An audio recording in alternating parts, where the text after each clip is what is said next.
Hi guys, in today's video I am sharing my best tips and ideas about SEO for wedding photographers, so search engine optimization for wedding photography. Hi guys, if we never met before, my name is Yana Shellman and I'm a wedding photographer in Philadelphia and New Jersey area. And as I just mentioned, today I would love to share a few tips with you about search engine optimization for wedding photographers. It's a slow season right now, starting out, continuing. I feel like we have a little bit more time to think about extra things, and I feel like SEO is always an extra thing. People don't think about it as much as some others people do. But if you are one of those people who are interested in SEO and who would like to commit some of your time to improving it and hopefully getting a little bit more leads from Google, then this video is for you. I will share things that are on my to-do list and that I would love to improve on and build on. Approximately 50% of my traffic to my website comes from Google, and I think that's a big chunk. I do not believe that 50% of my leads are from Google because of my price point. My price point is a little bit on the higher end, so I think it's not as accessible to majority of the couples. However, it's still a big chunk of my leads are coming from Google, so I would share with you what is on my to-do list and what potentially you could work on. So number one is not on my to-do list, but I just wanted to mention it to you just in case if you don't have it set up. First of all, set up your Google Analytics. It's not very complicated. There are many super helpful and step-by-step very easy tutorials. You can Google, YouTube, and find how to set up Google Analytics account for your website.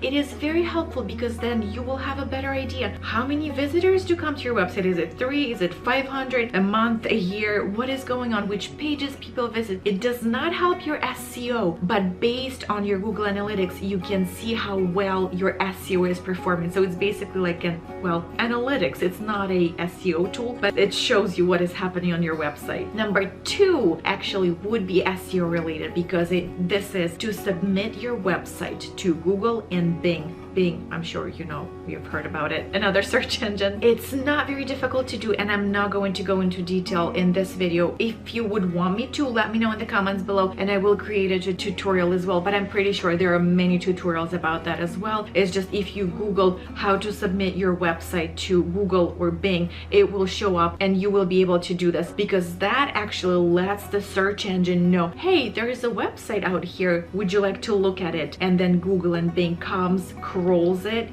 The term is called crawling, so basically looking at all the pages that are available for them to look at and hopefully indexing and adding those pages that are on the website to the search results that will be showing up to potential clients. Number three is doable for anyone, no matter if you have set up your Google Analytics, if you have submitted your website to search engine, which I always suggest you submit your website beforehand and then start doing more work on your website. So number three would be blog as much of your client's session as possible. Your weddings and photo sessions that you have is basically the content that people want to see. People and search engines. The work of a search engine is to serve their clients, and their clients are people who are searching for your services. So Google wants to serve as much of the best information to their clients as possible, so that everyone, who do you use for your search engine? I'm sure it's Google, because Google is the best with their search results, because that's their job. Their job is to give you the best possible solution for your question. And if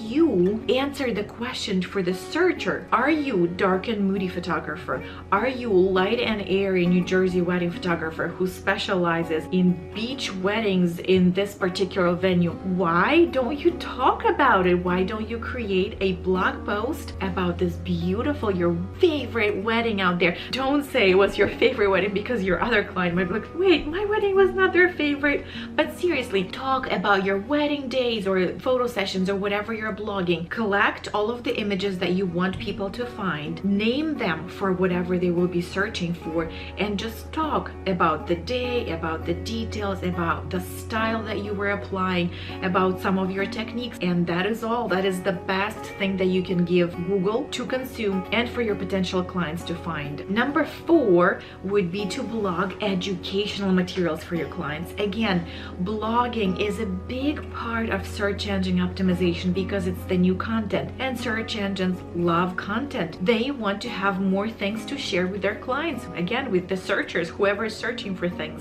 And just think what you were struggling throughout the year. What potential advice could you give to your potential and future clients? Is it the outfits? Is it choosing the time of the day when the session should be happening? Is it bringing their pets or props to a session? Is it choosing the location? Anything that you think would be helpful that either you struggled with throughout the season that you want to solve for yourself, or if you think you're very good at something, talk about it, share your experiences so that clients know that you are really good at it and they can, first of all, brag about how good their photographer is at this thing, and at the same time your potential clients will know that oh she's good, maybe I should hire her. Number 5 and 6 are here for Pinterest. Pinterest is another search engine. It works a little bit different. I'm not a Pinterest professional, but I know how it works a little bit. If you search on Google for something, Pinterest does show up once in a while, but people use Pinterest as its own little entity to search for things, so use it. So number 5 would be to go into your portfolio folder and pick your favorite images, like the ones that you want people to find, and create beautiful Pinterest images.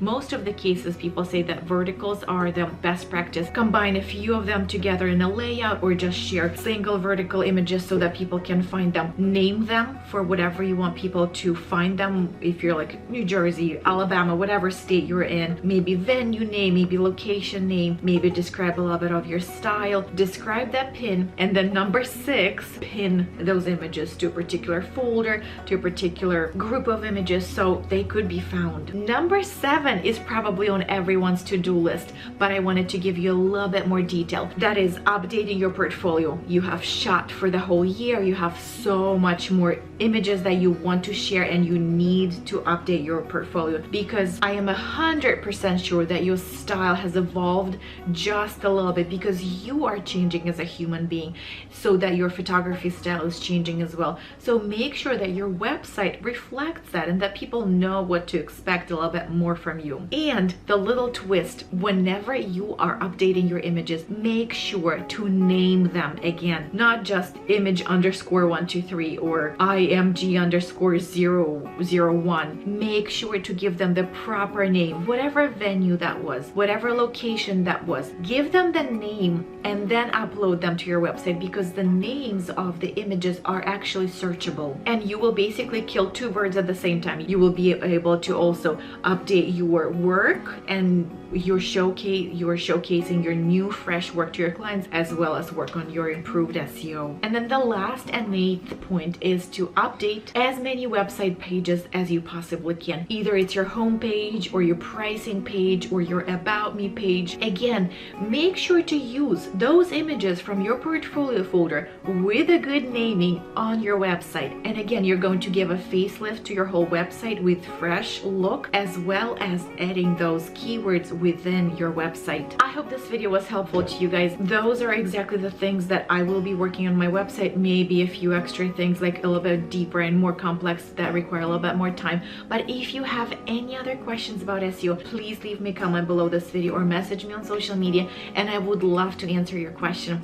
In my previous video, I talked about how to market your wedding photography during slow season. So if you have not seen it, I'm going to link it somewhere in one of the boxes. They will show up here. Otherwise, I'm hoping to see you in my next video, and you guys have a wonderful day.